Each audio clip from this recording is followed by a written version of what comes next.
नमस्कार, hello and welcome to the legal observer. मेरा नाम है मनोज रस्तोगी और आप देख रहे हैं मेरा यूट्यूब चैनल। सुप्रीम कोर्ट ने कलकत्ता पुलिस की जांच में कई कमियां पाई हैं, कई झोल पाए हैं और इनको इनको पचा पाना या इनको सही साबित कर पाना, इनको जस्टिफाई कर पाना पश्चिम बंगाल सरकार के लिए, वहां की पुलिस के लिए एक बड़ी चुनौती बनता जा रहा है। आज ये मामला सुप्रीम कोर्ट में जस्टिस डीवाई चंद्रचूड़ की बेंच के सामने था। 3 सदस्यीय बेंच जिसमें जस्टिस मनोज मिश्रा, जेबी पारदीवाला थे और दोनों तरफ बैटरी ऑफ लॉयर्स, बड़े बड़े वकील। एक तरफ कपिल सिब्बल जी की अगुवाई में वकीलों का पूरा एक जमघट था, हुजूम था, और दूसरी तरफ सॉलिसिटर जनरल तुषार मेहता और उनके साथ जो स्टेट को रिप्रेजेंट कर रहे हैं उन वकीलों की भी अच्छी खासी तादाद थी। सीबीआई की तरफ से भी अधिकारी मौजूद थे और सुप्रीम कोर्ट ने आज स्टेटस रिपोर्ट मांगी थी। जब उस मामले की सुनवाई हुई तो जो मुख्य बातें उसमें निकल कर आई वो ये कि चीफ जस्टिस ने खुद डीवाई चंद्रचूड़ ने, जेबी पारदीवाला ने तहकीकात की कि पोस्टमार्टम की जो रिपोर्ट है उसका चालान कहाँ है। उसमें ऐसे कई झोल निकले, ऐसी कई कमियां उसमें निकली जो इस बात की तरफ सीधा इशारा करती हैं कि पुलिस की जो कलकत्ता पुलिस की जो जांच है वो शक के दायरे में है, दाल में कुछ काला है। ये खुद जस्टिस डीवाई चंद्रचूड़ के शब्द हैं कि कुछ गड़बड़ है, कागज क्यों नहीं है। उन्होंने पूछा कि बिना चालान के पोस्टमार्टम कैसे हुआ और अननेचुरल डेथ, अप्राकृतिक मृत्यु का वक्त और पोस्टमार्टम का वक्त और एफआईआर दर्ज करने का वक्त, उसमें 14 घंटे की देरी क्यों हुई है।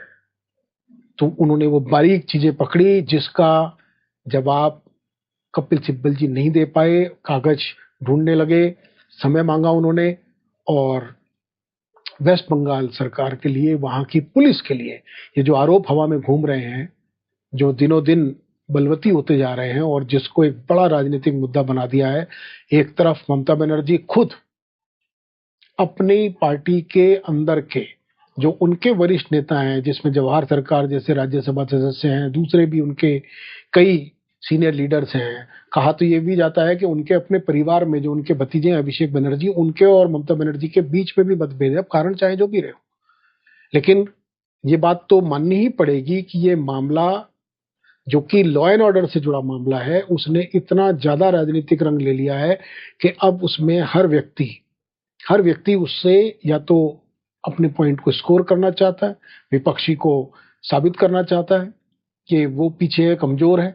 और जो सीबीआई ने अब तक चीजें सामने रखी हैं उसकी कोर्ट मॉनिटरिंग कर ही रहा है और उसके अंदर भी इतनी नोकझोंक आप देखिए दिखाई दे रही है कि किस तरह का वार्तालाप कपिल सिब्बल के बीच और सॉलिसिटर जनरल तुषार मेहता के बीच में, क्योंकि वो पूरी तरीके से उनका प्रयास है तुषार मेहता का कि वो कमियां सामने लेकर आए।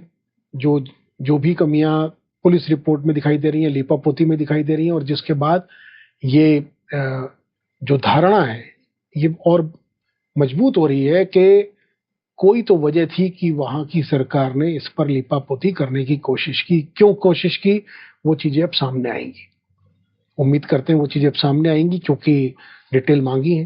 मंगलवार को दोबारा इस पर सुनवाई होगी, सुप्रीम कोर्ट ने स्पष्ट कर दिया है। लेकिन उसी के साथ सुप्रीम कोर्ट ने, मतलब ये कितनी हमारे देश के लिए सोचिए, भारत 140-50 करोड़ का देश है।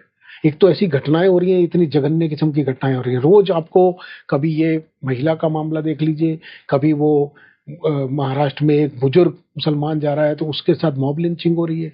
फरीदाबाद मथुरा में एक 18 साल का लड़का आर्यन मिश्रा, उसे तस्कर समझते हुए उसके आरोप में गौरक्षक, स्वयंभू गौरक्षकों ने उसको शूट कर दिया, असैसिनेट कर दिया, मार दिया उसको।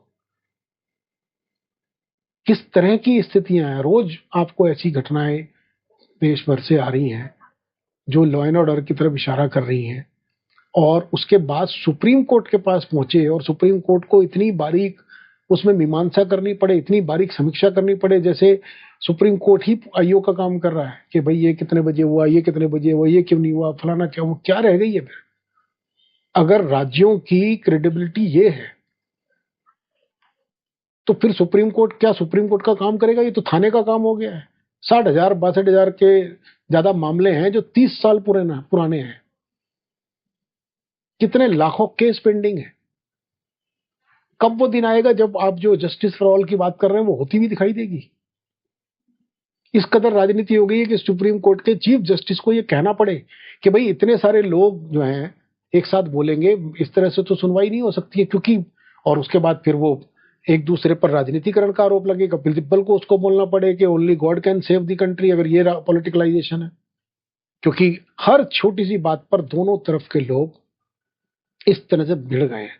इस समय तो ये चाहिए था कि सारे मतभेद भुला करके सिर्फ ये देखते कि देश की एक बेटी के साथ, और केवल ये कलकत्ता की बेटी का मामला नहीं है, वो तो प्रतीकात्मक है।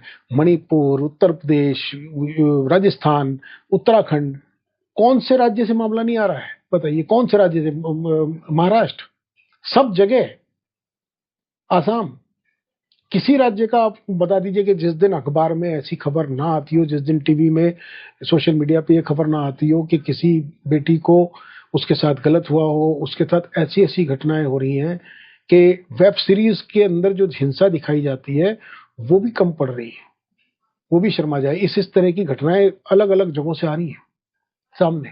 तो ये बहुत ही दुर्भाग्यपूर्ण स्थिति है। चीफ जस्टिस ऑफ इंडिया ने इसी के साथ जो पश्चिम बंगाल के डॉक्टर्स हैं, जूनियर डॉक्टर्स हैं, जो अभी भी हड़ताल पर आमादा हैं, अभी भी काम पर नहीं लौटे हैं, उन्हें भी उन्होंने चेतावनी दी। उन्होंने बताया कि सुप्रीम कोर्ट ने नेशनल टास्क फोर्स के गठन की बात की, वो सारी डॉक्टर्स की सुरक्षा से जुड़े जितने भी मसले हैं उसको देख रही है, उसको ऊपर करेगी। तो उन्होंने अब अल्टीमेटम दिया है सुप्रीम कोर्ट ने कि कल शाम 5 बजे तक का समय है, जो डॉक्टर्स कल शाम 5 बजे से पहले या 5 बजे तक काम पर लौट आएंगे, नहीं तो जो डॉक्टर ऐसा नहीं करेंगे उन पर फिर पश्चिम बंगाल सरकार को अनुशासनात्मक डिसिप्लिनरी एक्शन लेने का पूरा हक होगा। सुप्रीम कोर्ट का कहना है कि डॉक्टर्स का काम मरीजों की सेवा करना है, उनकी रक्षा करना है, उनको चिकित्सा सुविधाएं, उनको ट्रीटमेंट देना है। और इस हड़ताल की वजह से कितने ही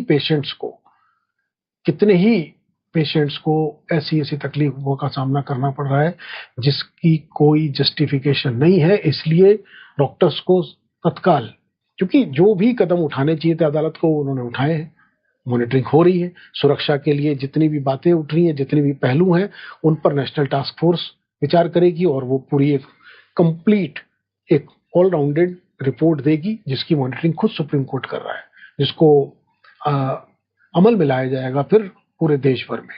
तो ये आज की मुख्य कार्रवाई रही। अब इस मामले पर मंगलवार को सुनवाई होगी, तब वो फिर बाकी चीजें आएंगी। लेकिन आज की कार्रवाई से ये पता जरूर चल गया है कि अगर ये स्थिति है वहां की सरकार की, तो कुछ ना कुछ उसमें वेस्टर्न इंटरेस्ट शामिल है, चाहे उसके राजनीतिक कारण हो। लेकिन ममता बनर्जी सरकार को इस समय चाहिए कि वो इस मामले में बिल्कुल क्लीन दिखाई दे। तो इस वीडियो में इतना ही। नमस्कार।